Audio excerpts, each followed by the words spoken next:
the real majority leader will be elected soon, Mr. President. Mr. President, at this juncture, and just to You mean give the our permanent, colleagues, permanent majority leader, colleagues, not the opportunity to vote on third reading, Mr. President. May I respectfully move to consider on third reading of bills. Mr. President, the printed copies of these bills were electronically distributed to the members on May 8, 2026 in compliance with the 3-day rule in the Constitution. And so with that, Mr. President, I move to approve on third and final reading Senate Bill number 1894, this bill enhancing the Universal Access to Quality Tertiary Education Act. So move, Mr. President. Any objection? There being none, consideration of Senate Bill number 1894 on third reading is in order. The Senate Secretary is directed to read the title of the bill and proceed with the voting. Senate Bill number 1894, an act enhancing the Universal Access to Quality Tertiary Education Act, amending for the purpose of Republic Act number 10931. Roll call of members. Senator Aquino. Senator Cayetano Pia. Senator De La Rosa. Senator Ejercito. Senator Escudero. Senator Estrada. Senator Gatchalian. Senator Go. Senator Hontiveros. Senator Lacson. Senator Lapid. Senator Legarda. Senator Marcoleta. Senator Marcos. Senator Padilla. Senator Pangilinan. Senator Soto. Senator Tulfo Erwin. Senator Tulfo Rafi. Senator Villanueva. Senator Villar Camil. Senator Villar Mark. Senator Subiri. Senate President Cayetano Alan. With 21 affirmative votes, 0 negative vote, 0 abstention, Senate Bill number 1894 is approved on third reading. Thank you, Mr. President. We congratulate the authors, especially the chairperson of the Senate Committee on Higher and Technical Education, our Senate President Pro Tem, Senator Lauren Legarda. Those who want to be co-sponsors can just manifest to the majority leader. Yeah. I think everyone, Mr. President, Everyone who's present is already wanted to be part of this measure. and when it's unanimous, even those who are not sitting down there are included. So far, no. Those physically present and voted. Just Okay. physically present, Yes. Mr. Upon President. clarification of Senator Lacson. Just That's a good physically clarification. present. And that is very clear right now. Mr. President, I move that we approve on third reading Senate Bill number 1966. This is the bill institutionalizing the assistance to individuals in crisis situation. I so move, Mr. President. Any objection? There being none, consideration of Senate Bill number 1966 on third reading is in order. The Senate Secretary is directed to read the title of the bill and proceed with the voting. Senate Bill number 1966, an act institutionalizing the assistance to individuals in crisis situations program of the Department of Social Welfare and Development, providing penalties for the violation of certain unlawful acts and appropriating funds therefore. Roll call of members. Senator Aquino. Senator Cayetano Pia. Senator De La Rosa. Senator Ejercito. Senator Escudero. Senator Estrada. Senator Gatchalian. Senator Go. Senator Hontiveros. Senator Lacson. Senator Lapid. Senator Legarda. Senator Marcoleta. Senator Marcos. Senator Padilla. Senator Pangilinan. Senator Soto. Senator Tulfo Erwin. Senator Tulfo Rafi. Senator Villanueva. Senator Villar Camil. Senator Villar Mark. Senator Subiri. Senate President Cayetano Alan. With 22 affirmative votes, 0 negative vote, 0 abstention, Senate Bill number 1966 is approved on third reading. Thank you, Mr. President. We'd like to congratulate all the authors led by the chairperson of the committee, Senator Erwin Tulfo. Mr. President, the good gentleman is seeking the floor. May Senator With the Mr. indulgence President, of Senator before we Tulfo. recognize Senator Erwin Tulfo, there is Yeah, just a point of clarification. there's a Yes. point of clarification. Maybe Senator Lacson acknowledge is that. recognized. Yes, I would just like to be clarified, Mr. President. In what capacity is Senator Pangilinan sponsoring a committee report tomorrow? I have a suggestion along that line. Maybe Yes. we can, the body can designate him as, no, in holdover capacity. So he can be, officially That's a capacitated. good suggestion, just to align in pursuant with Section 19. Thank you, Mr. President. Thank you. So if there are no objections, thank you for the suggestion, Senator Lacson. Senator Erwin Tulfo. Thank you, Mr. President. A quick manifestation.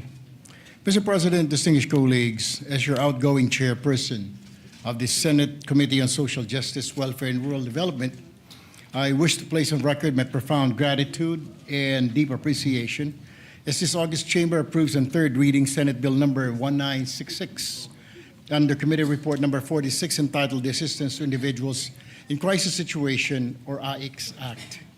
This legislation goes beyond merely institutionalizing assistance. It institutionalizes the spirit of malasakit in public service. More importantly, it affirms our collective duty as a public servant to ensure that in times of hardship and uncertainty, government responds not with indifference, but with urgency, compassion, and decisive action for the welfare of every Filipino. Sa gitna po ng hirap at pangangailangan, hindi dapat pinapabayaan ng ating mga kababayan. Ang tulong ng pamahalaan ay dapat mabilis, maayos at may malasakit. Mr. President, allow me to extend my sincerest gratitude to all the authors who stood behind this measure. Senator Amy Marcos, Senator Christopher Bongo, Senator Jingo Estrada, to Senator Joel Villanueva, who conveyed his intention to be made co-author of this significant bill. Thank you, Madam and Sirs. Your support reflects our shared belief that public service must always put people first. Maraming salamat po sa inyong dedikasyon at tunay na malasakit sa sambayan ng Pilipino.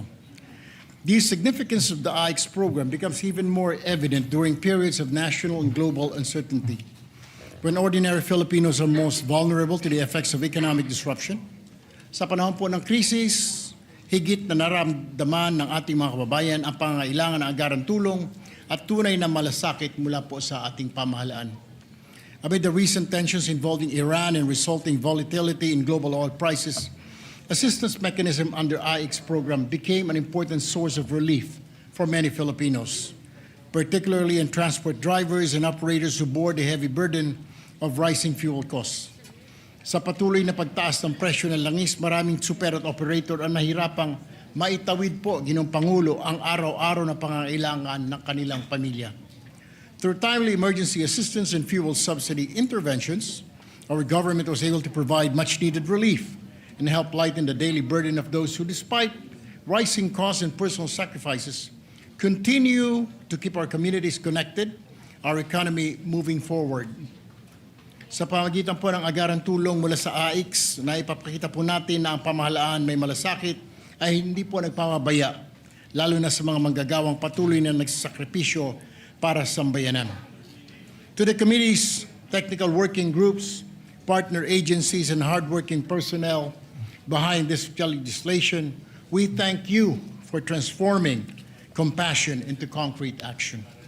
To my distinguished colleagues, may we continue to craft laws that are not only responsive but humane. Law that recognizes that governance is not merely about programs and budgets, but about people, dignity, and hope.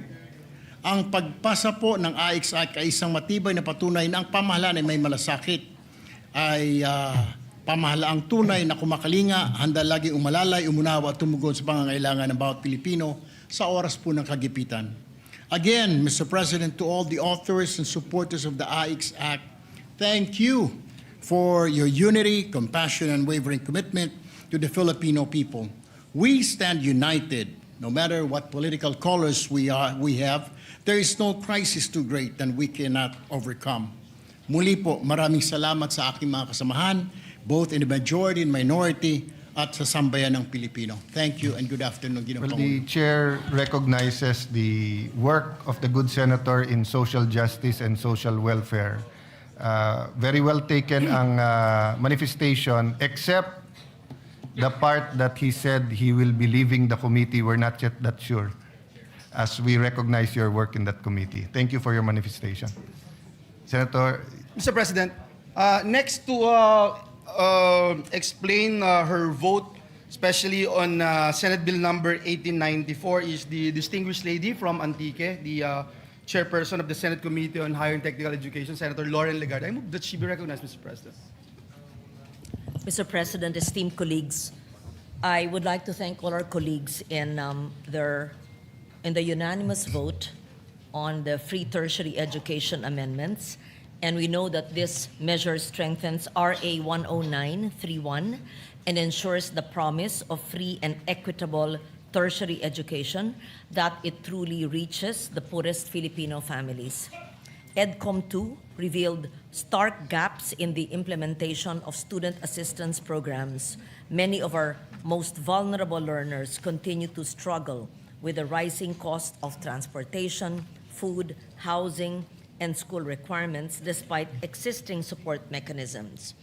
This bill ensures that limited government resources are directed first to those who need them most, aligns allocation strictly with household income, guarantees timely inflation-adjusted support, and demands accountability for the use of public funds.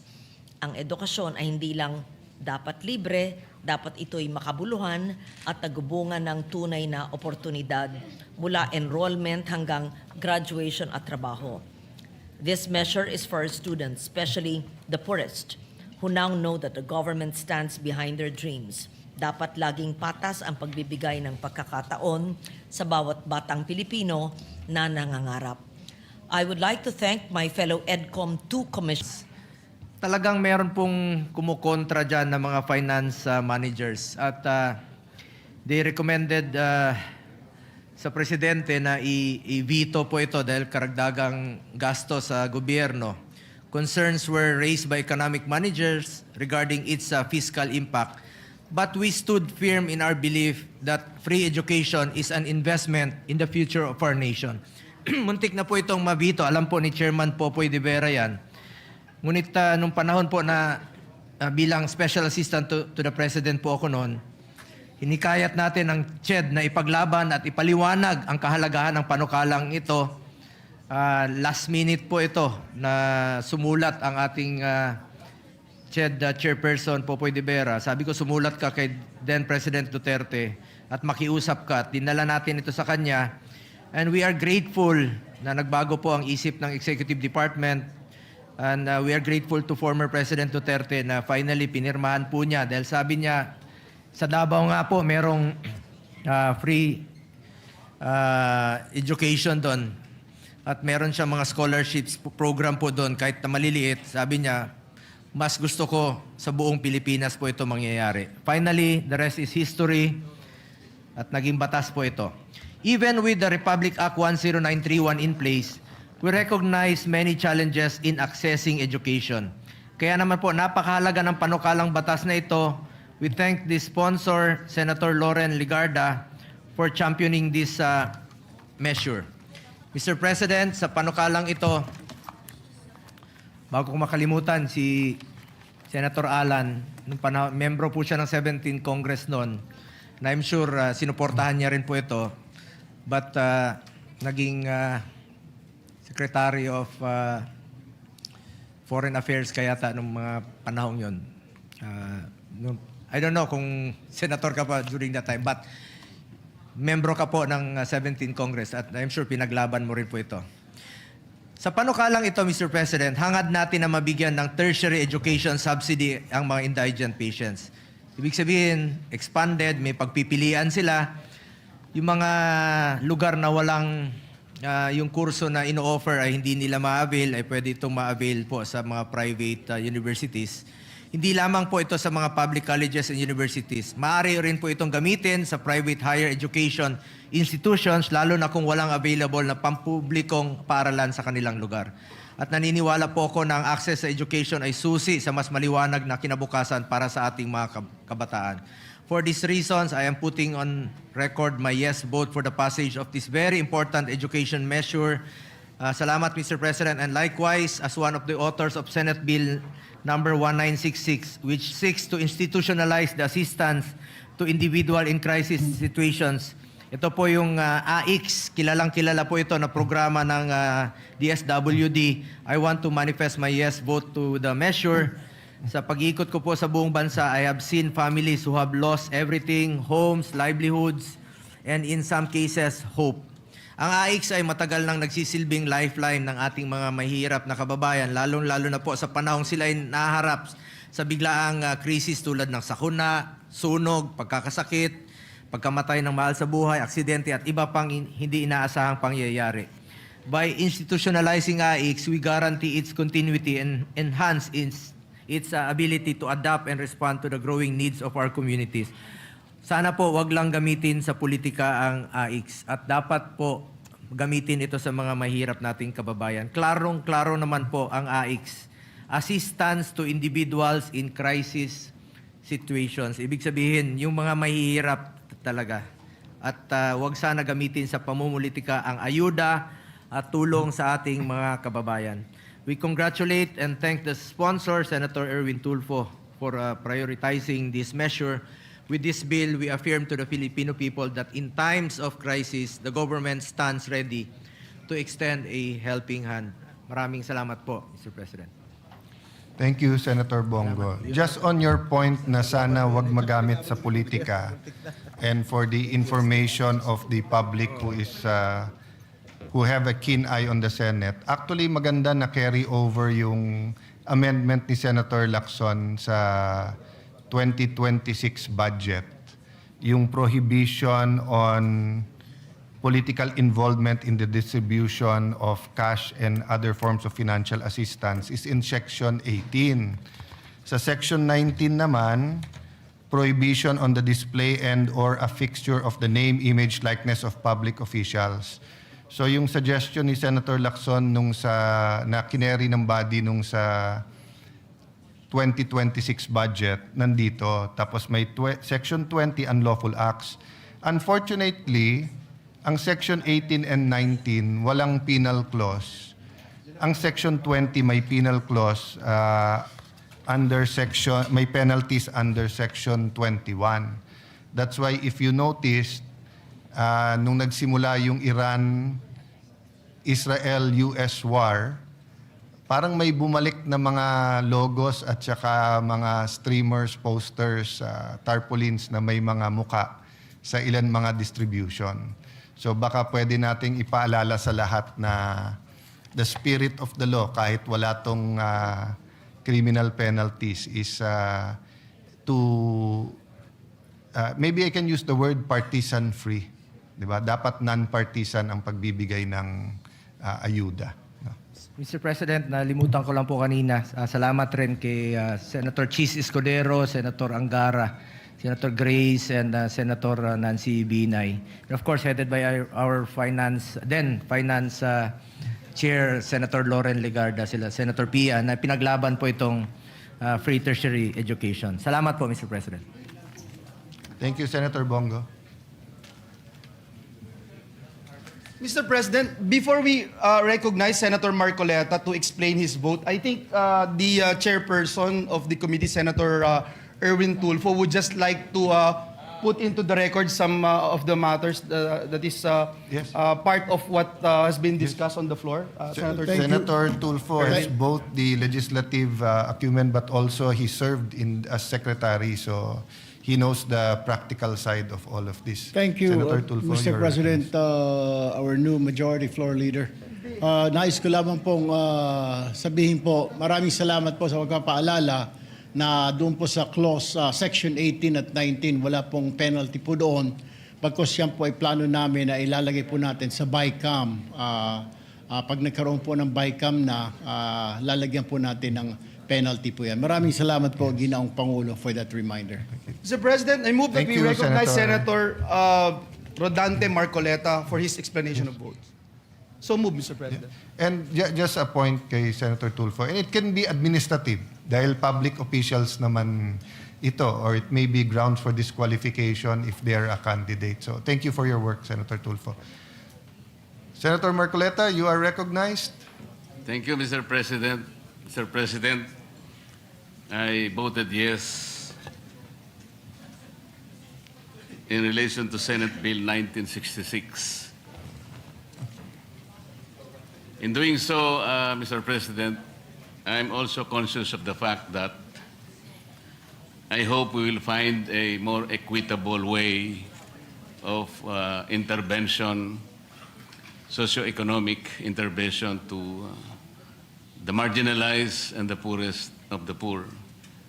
Kasi po, alam ko po yung AIX, while it serves as one of the interventions sa mga people in crisis situation, Mr. President, ang dami po kasing problema associated with it. Nandun po yung mga inclusive errors, nandyan po yung mga exclusive errors.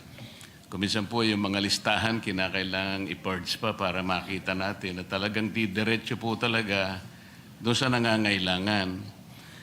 And I'm also conscious of the fact, Mr. President, that this representation has filed Senate Bill number 63, raising the coverage of the Lifeline Rate Subsidy programs for marginalized households.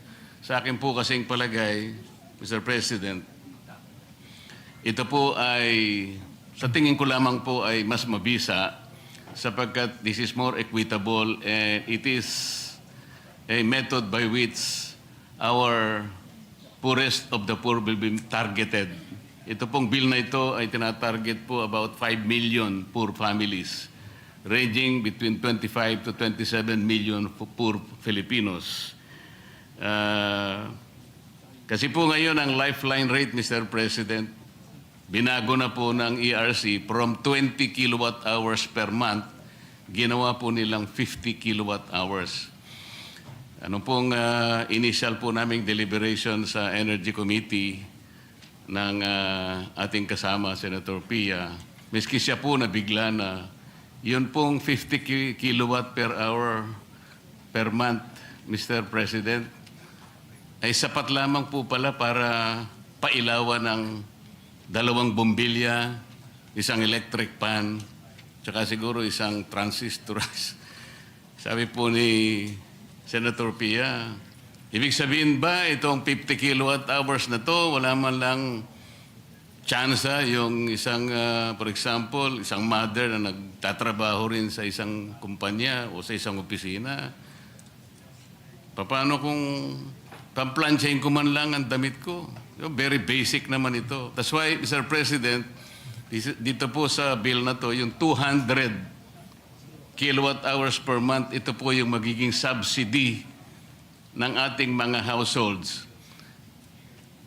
Kahit na po ipalagay natin the monetary value of 200 kilowatt hours per month, let's say is 2,500 pesos. Maliit kung titingnan po, but this is regular, this is consistent, targeted, dire-diretso pong pupunta sa households, wala pong corruption dahil dumidiretso nga at wala na pong EPAL. Kaya, Mr. President, bumoto po ako dito sa AIX, tama po naman yun at kailangan din. With the hope that later on we will find a better, much better, more equitable methodology to target the needy parts of our population. Salamat po, Mr. President.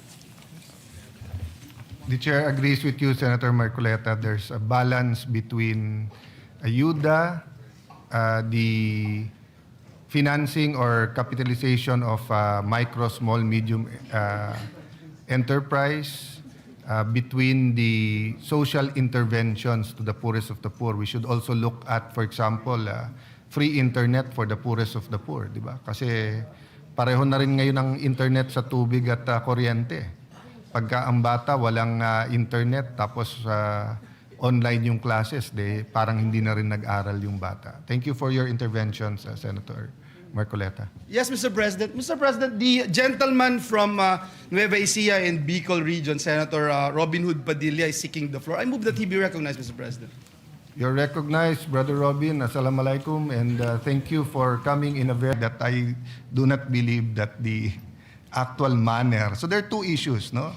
Was it coordinated, which they're saying that they're disputing that? Secondly, the manner in which they carried out the order. Senator... Mr. President, just to put on record, the parliamentary status is that Senator Padilla made a manifestation and he is about to be interpellated by Senator Marcoleta. And so we thank the gentleman for allowing our colleagues to interject. But before we say something, Mr. President, I just wanted to add to what our colleagues mentioned dahil yung mga osaan natin na nagpapakamatay for the Senate institution, Mr. President, pakita natin sa kanila, Mr. President, that we are all out in defending them.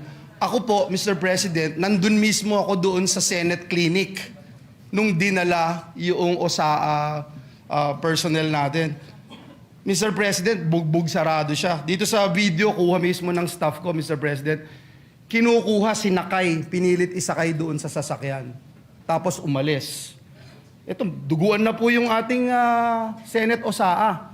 Kaya yung totoo yung sinabi ni Senator Migs, nakausap ko si Senator JB, nakausap ko si Senator Robin, nakausap ko si Senator Jinggoy, lahat po kami talagang nagpanting ho yung tenga namin dahil, Mr. President, ito yung tao ho natin to mga kasamahan natin na nagbabantay at ginagawa lang yung trabaho. Yun pong individual na ito, Mr. President, kakaisang buwan pa lang po niya dito sa Senado. Kakatapos lang ng training niya to be part of OSAA. And yet, Mr. President, ito yung naranasan po niya sa Senate premises, Mr. President. Kaya hindi lang po yung medical treatment ang aming hinihiling, Mr. President, pati ho legal, Mr. President, ibigay natin what we can do. Because, Mr. President, kung walang magpa-file ng kaso sa mga ito, ako mismo maglilid to file cases against these people, Mr. President. Thank you, Mr. President, and may we now recognize Senator Rodante Marcoleta for his interpellation. Thank you, Mr. President. Thank you. May I just state, Senator Padilla, so all of this is preliminary. An investigation is going on administratively, but I urge the Committee on Rules to take charge so that we can get all of the facts because apparently, even with just 24 senators, history repeats itself. I mean, there's been several senators arrested, attempted to be done here, and that's historical. Even during the first parliament, ginagawa ng mga hari at reyna yan, hinaharas minsan, or minsan legitimate. So anyway, thank you for bringing it up, and you have the floor, Senator Padilla.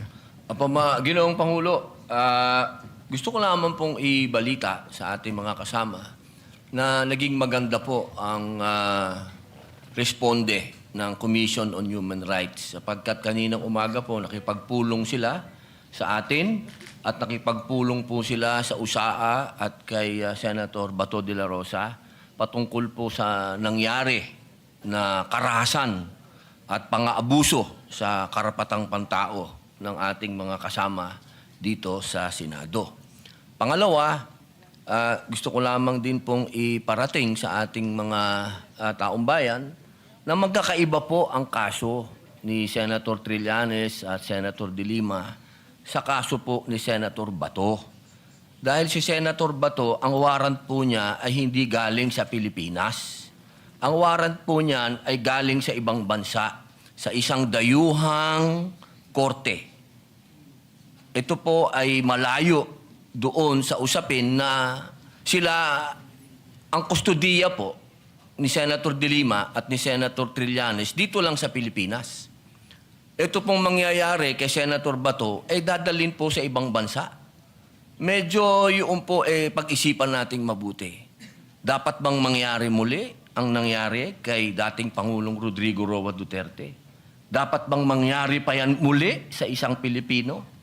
Yun lamang po, sana alam natin ang pagkakaiba ng warrant galing sa Pilipinas at warrant sa isang korte lang ng ibang bansa. Yun po, maraming salamat po. Point of order, Mr. President. Point of order, Mr. We were going to Point of recognize order. Senator Marcoleta, but this is a point of order, Yes. so we recognize Yes, Senator Mr. Pangilinan. President, my understanding is this matter was already referred to the Committee on Rules. And any on all such manifestations should have been referred to the Committee on Rules. Senator Pangilinan, Senator Lacson gave several privileged speech, even if the matter was already referred to the committee report. I understand, Mr. As a matter of tradition, I understand, Mr. we allow that. Ginoong Pangulo, nilabas yung warrant of arrest kagabi lang, tapos na tayo dito. Yeah. I Yes, that's why understand. this. Na sinabi po na yung warrant of arrest ay tunay. I understand, Mr. President, and therefore I'm appealing that perhaps this matter should be tackled in the committee rather than in this in plenary, so that we can address other concerns, Mr. President. The appeal- And the for the appeal- record, Mr. Paano natin pag-uusapan yung ibang... And for the record, Mr. President, I still have the floor. And for the record, Mr. President, we voted against resolution number 44. So to say that we have this resolution, yes, but there are senators who voted against it, and therefore it is not necessarily our agreement with the points being raised by the good senator from Camarines Norte. For the record, Senator Padilla did mention a while ago that he doesn't take it against, and he acknowledges that some senators voted against it, and it's on the record. Having said that, the appeal is noted, but I just like to mention that we usually give each other leeway depending on the importance of the matter, and the threat to Senator Bato is live. There's been no official communication that he is free until a Philippine court issues a warrant of arrest. No? So I ask the patience of each member, but acknowledge the statement and the interpretation, the proper interpretation of the rules by Senator Pangilinan. So you May we ask proceed, Senator Marcoleta, Mr. President? Yes, Senator Marcoleta, He's you're been now waiting for recognized. quite a while. Salamat po, Mr. President. Kahapon pa po ako naghihintay. Ang dami na po kasing nagsalita. Sana po kung sino naman yung nauna na nagsabi, pakiunan nyo naman po. Sa akin lang po, nagpo-point of order po tayo, pero tayo rin naman po nagbabiolate ng ating patakaran. Nangyari po kasi yung nangyari kahapon, Mr. President, sa unang kasaysayan, sa kasaysayan ng institusyong ito. Nakita ko po, Mr. President, kung paano ginawa ng mga NBI yung ating pasukan. Gumawa po sila ng checkpoint. Sa akin pong palagay, magmula po nung panahon ng Philippine Assembly, hanggang ngayon, wala pa pong nangyaring gano'n. Dahil po sa respeto sa tatlong dakilang nagkakahating bahagi ng ating pamahalaan, ang executive, legislative, at saka yung judiciary. Ngayon lamang po nagkaroon ng ganitong insidente kung paano niyurakan ang dangal ng institusyon na tayo pa po ang naririto. Mr. President, gusto ko po sanang magtanong ng ilang mga bagay sa ating kasama, sa kanyang mga tinuran na pangyayari, kaugnay po ng tangkang paghuli kay Senator Bato. Ginoong Pangulo, mas maganda pong makatanggap tayo ng mga katanungan sa ating kasamang kahapon pa nag-aantay. Yes. Salamat po, Mr. President. Please proceed unless you want to postpone that till tomorrow. Mr. President, Your Honor, kanina po ay marami rin pong gustong magtanong sa akin ng mga miyembro ng press.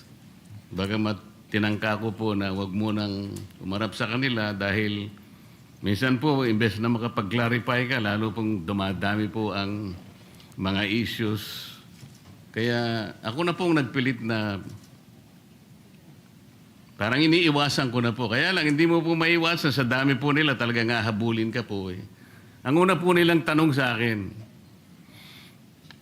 Sir, ipa-aresto niyo po ba si Senator Bato? So sagot ko po, Mr. President, tanong din. Ikaw, kayo, gusto niyo ipa-aresto? Ang sagot sa akin, hindi po, kayong tinatanong namin kasi kayo po ang nandito. Hindi, tinatanong ka rin kita kasi Pilipino ka. Gusto mo bang makita ang isang senador na ibinoto ng sambayanang Pilipino? Aaresto sa loob mismo ng Senado? Hindi po. Okay, kung ikaw hindi, di lalo na ako. Kayo po ba'y na-interview rin ng gano'n? Opo. Sir President? Your Honor. Nakakagulat po sapagkat ako po din mismo, mahal na kasama at idolo namin, Senator Marcoleta. Nagtataka din po ako sapagkat marami po sa mga tanong sa ating ibinabato. Parang tayo pa ay may kasalanan sa pagbibigay natin ng masasabing lugar sa ating kasama dito sa Senado. Samantalang meron naman po tayong adopted resolution number 44. Ako po'y nagtataka talaga bakit ang mga tanong ay para bang tayo ay harboring kagad ng kriminal. Ginoong Pangulo, Your Honor, yung nangyari po kahapon, mas naniniwala po ako sa dating Pangulo natin, Senator Soto, sa kanyang sinabi. Nung tinanong ko po siya kahapon, habang nagmimerienda po tayo, nung tayo nakasuspindi pa, sabi ko, Mr. SP, nung pinuntahan ka ba ng NBI, pinakita sa'yo yung warrant of arrest? Nakita mo ba? Hindi, sabi niya. Ako po naniniwala na talagang hindi nila ipinakita yung warrant of arrest sa ating dating Pangulo ng Senado. Ang ating pong miyembro ng press, Mr. President, mahilig lang silang tanong ng tanong eh. Pero yung basic yun ang ayaw nilang tanungin eh. Halimbawa si Trillanes, winawagayway niya, ito ay kayong warrant of ayaw man lang. Bakit hindi nila suriin? Pwede po bang makakuha ng kopya niyan? Kasi po kahapon, Sir President, Your Honor, nung makausap natin ng NBI Director, pwede mo ba kaming bigyan ng kopya ng warrant of arrest? Pwede mo rin ba kaming bigyan ng communication between the ICC and the Interpol? Sapagkat ang Interpol, ang karaniwang ginagamit po nila para i-execute yung warrant ng kanilang in-issue. Yun namang Interpol, gagamitin po niya yung counterpart dito sa ating bansa, ito po yung PCTC. So sabi ko, bigyan mo rin kami ng communication mula sa Interpol papunta sa PCTC. At mula sa PCTC, meron silang sulat din sa inyo at kayo nga ang dineputize para i-serve yung warrant of arrest kay Senator Bato. Maliwanag po yung sagot niya, Mr. President, Your Honor. Opo. Gusto ko po sanang itanong, Mr. President, kung nag-comply na yung NBI Director na yung ating hinihingi ng mga communications para mapagtibay natin kung talagang meron ngang in-issue, kung totoo nga po na merong warrant of arrest at hindi lang ginawa sa Claro M. Recto, para po lahat ay guided. Yes. Naibigay na po ba? So number one, Senator Marcoleta, I apologize to you. You were present and in fact, you made very good points to the NBI Director. Number two, tama po kayo. He promised to officially communicate the warrant and I told him he is welcome to serve the warrant. The issue is the actual arrest. So I asked my staff as to my office, wala. To our secretariat, may na-receive ba tayo from the NBI? Wala pa. So, Yeah, wala pa. Mr. President, Your Honor, doon lamang po sa simpleng requirement natin, dahil nung gabing yun, ang sabi niya, hindi lang niya dala, nasa sasakyan niya. So, hindi na natin siya pinilit, dahil yung sasakyan niya nasa labas. Pero, Mr. President, Your Honor, alas 5 na po eh. Yung po bang mga requirements na yun, simpleng-simple po para matukoy lang natin kung talagang merong warrant of arrest. Bakit hindi po hanggang ngayon ay naibibigay ng NBI na sila pala, allegedly, ang dineputize ng kung sino-sino na iserve ang warrant of arrest sa ating kasama? Bakit po? O baka nga po wala eh. Ito yung pinaka-problema. Ang dami pong kumakalat na issue sa labas, tinatago raw natin, meron pa pong nagsabi, kung sino-sino na yung pagkup-kup daw po natin, yung ginamit natin, yung inadapt nating resolution number 44, sabi ni Trillanes, obstruction of justice. Yan po yung mga pinagsasasabi nila. Your Honor, alam niyo po ba yung statement ng Permanent Mission of the Republic of the Philippines sa United Nations noong 79th session of the UN General Assembly? Ba, napakaganda po yan. Mas maganda po, basahin niyo po sa amin. Kasi hindi mo pa alam, di ba? Opo. Salamat po, Mr. President. Ito po kasi may kaugnayan sa pinag-uusapan natin eh. Ito pong 79th session of the UN General Assembly ay may kinalaman po sa pagde-define ng scope and application of the principle of universal jurisdiction. Ito po yung naganap, Mr. President, on October 16, 2024. Kasi po, bilang tayo po ay permanent member ng United Nations, tinanong po nila yung ating posisyon. Paano ang pagkakaintindi mo sa principle kanya and application of universal jurisdiction? Ang sabi po ng Pilipinas, Mr. President, Your Honor, kami po sabi niya the general rule is that jurisdiction is territorial.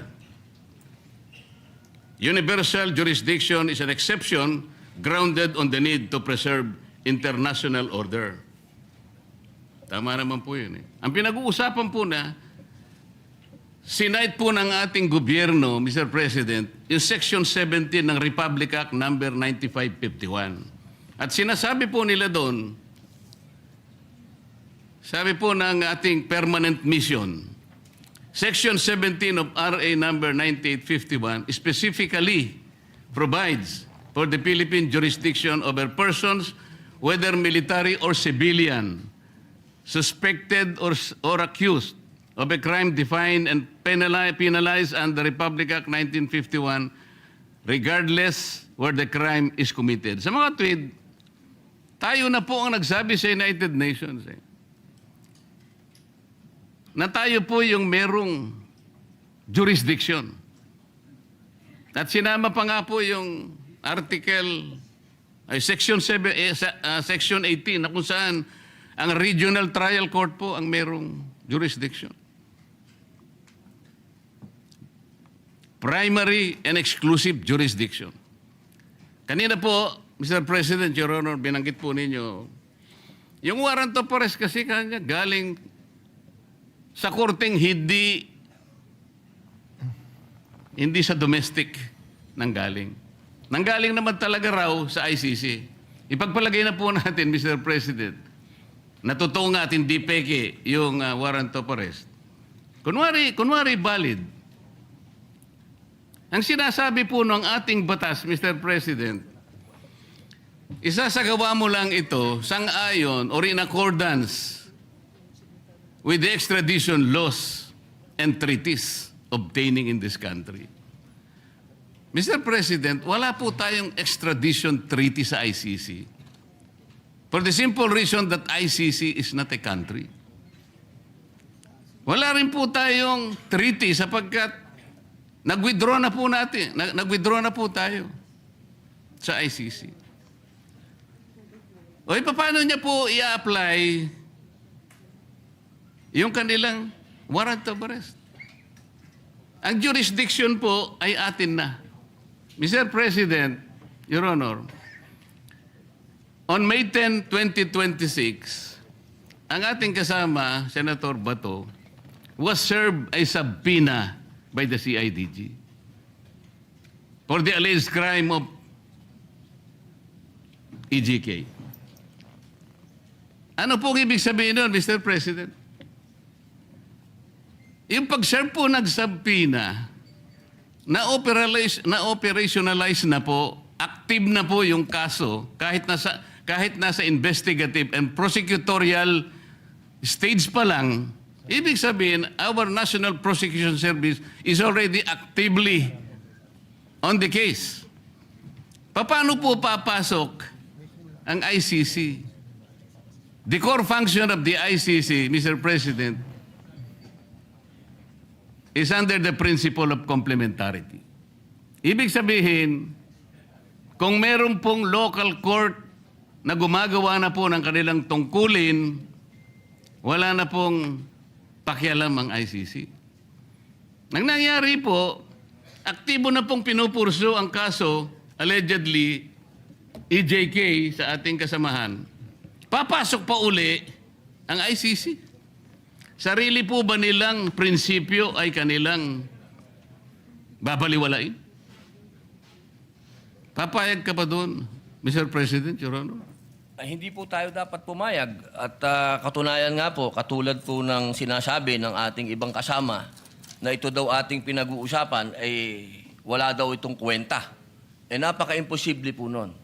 Sapagkat itong ating pinag-uusapan, katulad po ng sinasabi ninyo, ay soberenya ito ng Pilipinas. Kung sa paniwala po nila, ay hindi. Pero sa paniwala po natin, sayang yung bandila na yan. Kung tayo po ay magpapasakop sa isang korte lamang na hindi naman isang bansa at uutusan tayo na isuko ang isang senador sa kanila.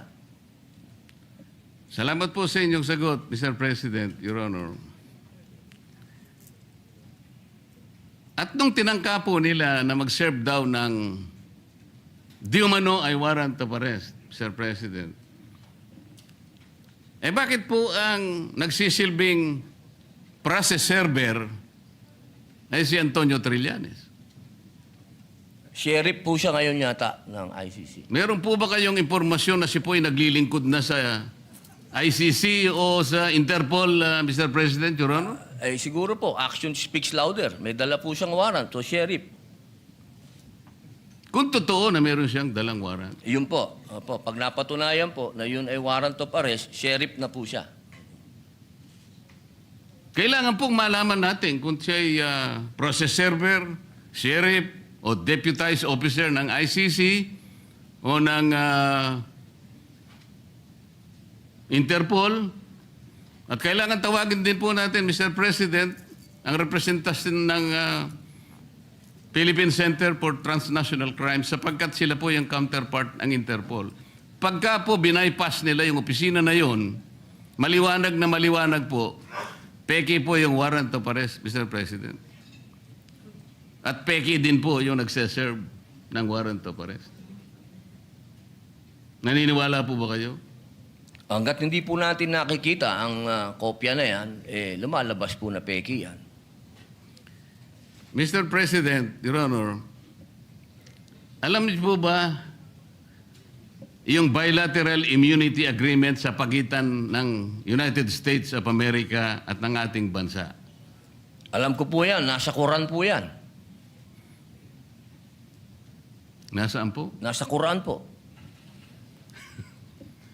Ang binabanggit ko po ay ang nasa paragraph 2 ng bilateral immunity agreement. Kaya ako po sinabi nasa Quran dahil ang sabi po sa Quran, kapag yung bagay na hindi mo alam, itanong mo sa nakakaalam. Pakisabi po. Opo. Hindi po. Tinatanong ko lang naman po kung alam ninyo kasi kung alam na ninyo, hindi na po ako magtatanong. Di po, kaya ipaalam nyo na po sa amin. Ayan. Mr. President, ito pong sinasabi kong ito, may kinalaman na naman po kasi. Malaki ang kinalaman sa ating pinag-uusapan ngayon.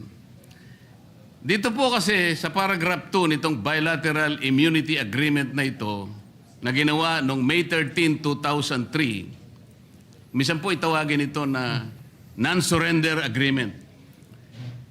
Sinasabi po rito na ang isang citizen ng isang partido, ibig sabihin ng Amerika, na nandito sa ating bansa, ay hindi mo pwedeng isurrender o i-transfer by means sa isang international tribunal for any purpose unless such tribunal has been established by the United Nations Security Council. Ano po ang ibig sabihin nun, Mr. President, Your Honor? Yung ICC po kasi, hindi po established international tribunal ng UN Security Council. Kaya nga po, kung mapapansin nyo, Mr. President, Your Honor, ang Amerika at saka ang Russia, hindi partido ng ICC. Wala silang, ayaw nila yan. Kinamumuhian nila yan. Dito po sa agreement na ito, tayo po, ang bansa natin, may katungkulan na hindi niya isusurrender ang isang Amerikano. Militar man yan, civilian, o no, nang walang consent yung Amerika. Ano po yung ironical implication nito, Mr. President? Tayo po pumayag sa pagitan ng kasunduang ito na ipagmamalasakit natin ang isang Amerikano na nandito sa ating bansa, hindi siya pwedeng i-transfer o surrender sa ICC sapagkat yan ay hindi recognized ng UN Security Council. Pero tayo, senador, Pilipino, meron siyang mandato sa ating mga mamamayan. Hindi ba kabalintunaan ito, Mr. President, Your Honor? Opo, tama po kayo. Yan po ay ibinoto po yan ng taong bayan. Katulad po ni Senator Bato, 20 million po ang bumoto dyan.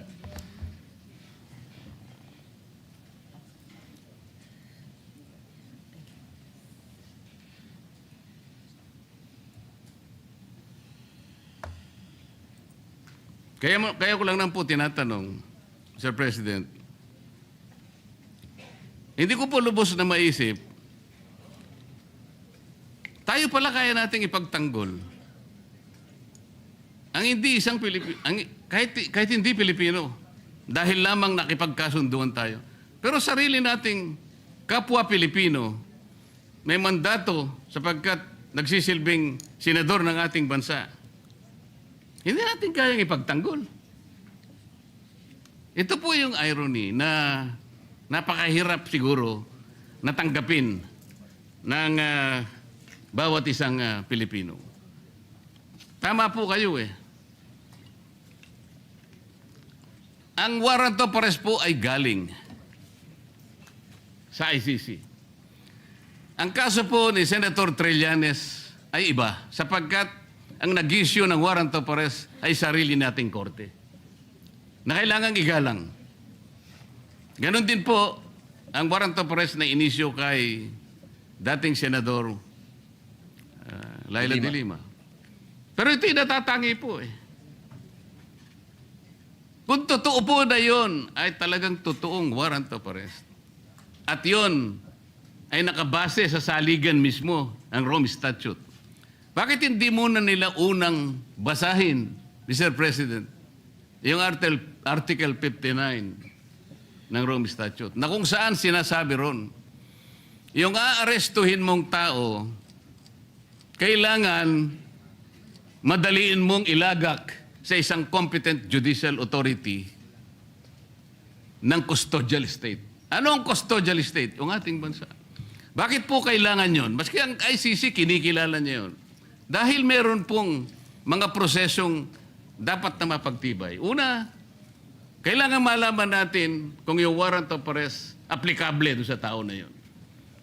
Dito lang, sa pinag-uusapan natin, hindi aplikable kay Senator Bato. So meron siyang recourse para questionin yung warrant of arrest. Kaya importante na ilagak mo siya sa isang competent judicial authority. Ang isa pang kinakailangan mong maisaalang-alang doon, Mr. President, Your Honor, ay kailangan yung proseso ay naigalang lahat. At lalong-lalo na yung kanyang karapatan ay talagang nasino. Yun po yung inihingi noon eh.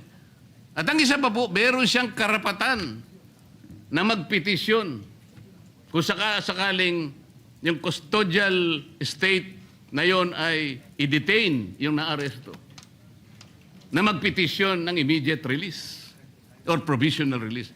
Lahat ng ito ay hindi magagawa, Mr. President, Your Honor, kung kikilalanin natin yung warrant of arrest na valid sa ating jurisdiction. Meron po siyang katapat na batas eh.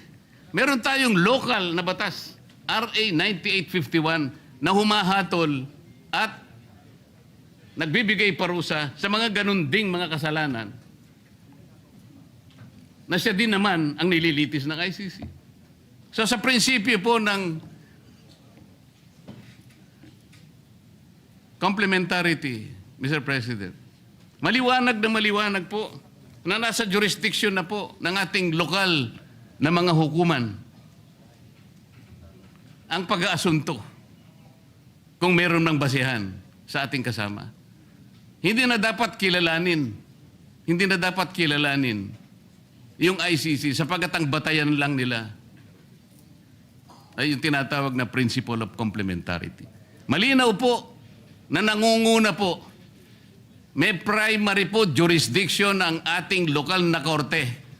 Exclusive and primary jurisdiction, yun po importante.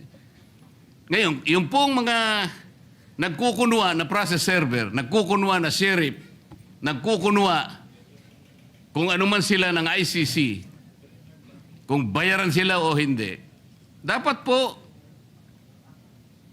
tingnan muna nila lahat yung mga bagay na pinag-uusapan natin. Bago nila puntahan ang isang institusyon katulad nito, nahahabulin pa yung isa sa atin. Yung pangyayari po kahapon, uulitin po natin, Mr. President, kailanman po ay hindi nangyari sa kasaysayan ng institusyong ito. Tinanong ko pa nga po kahapon sa ating director ng NBI dahil pinipilit niya.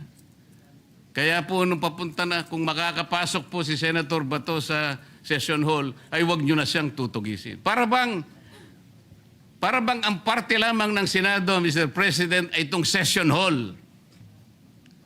So nung tinanong ko, bakit po yung parking area namin na kung saan nagsimula ang habulan at saka yung mga hagdanan na hindi ba parte ng institusyong ito?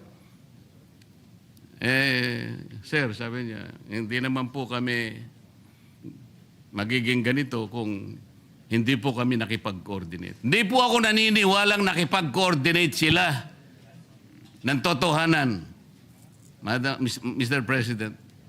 Mas naniniwala po ako sa ating former President na hindi niya papayagan kung alam lamang niya ang kanilang balak na pagdakip at pamamaraan ng pag-iinsulto sa bulwagang ito, Mr. President.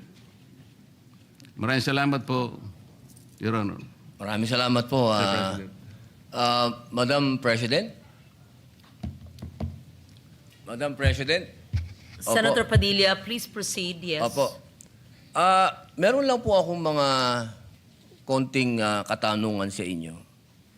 Sapagkat gusto ko po sanang ireklamo si Senator Pangilinan sa pagsigaw. Meron po ba sa rules natin na sinasabing pwede mong sigawan ng kapwa mo senador?